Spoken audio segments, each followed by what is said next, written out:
these network of membranes that stretch out from the nucleus and carry information around and sometimes even out of the cell. And these are called the endoplasmic reticulum. They come in two variations or two variants, the rough endoplasmic reticulum and the smooth endoplasmic reticulum. Both look similar.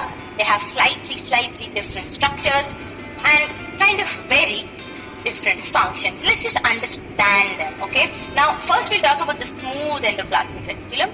Why is it smooth? Because there's nothing on the surface. If you zoom in and see, there's nothing on the surface, just plain surface. It has some super important functions. Let's just list them out so that it's very clear for you.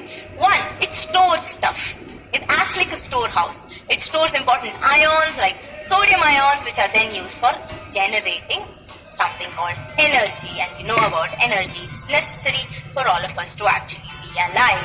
Two, it's also involved in the breakdown of toxic material. What is toxic material or toxins? Harmful stuff that can really harm you. So the smooth endoplasmic reticulum actually breaks down the stuff and makes it harmless.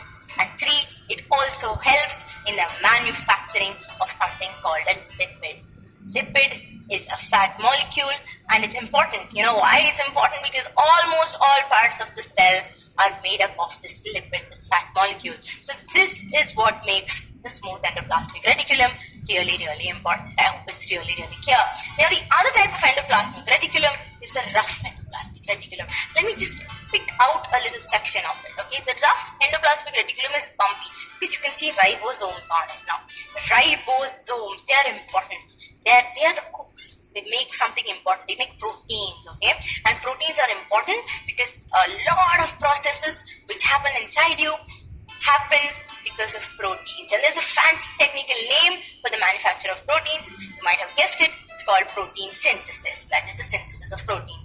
So the dots over here indicate the ribosomes, which makes it rough, and the dots below the protein that is getting generated. So it actually happens through this membrane. It's more like a factory with the workers actually sitting over here, as you can see, and then there's this end product which is coming through. So the workers manufacture the product, pass it through the membrane, comes through, and then you have the finished product, which is the protein.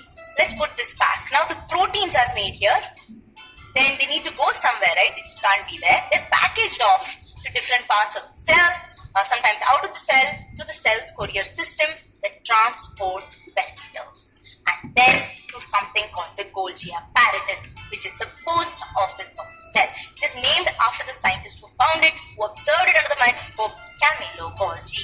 Now the Golgi apparatus takes the proteins, nicely packs it up, gives it a nice covering, packages it off, sometimes converts it into other variants of proteins, and then actually sends them off. And this apparatus, if you look at it, if you zoom in and look at it, it's made up of many layers, and these individual layers or membranes are called the Golgi bodies, which come together and form the Golgi apparatus. The end products are packaged off in little bags, again, which I told you about, the transport vesicles. They transport the finished products given by the Golgi apparatus to other parts of the cell and sometimes even outside the cell.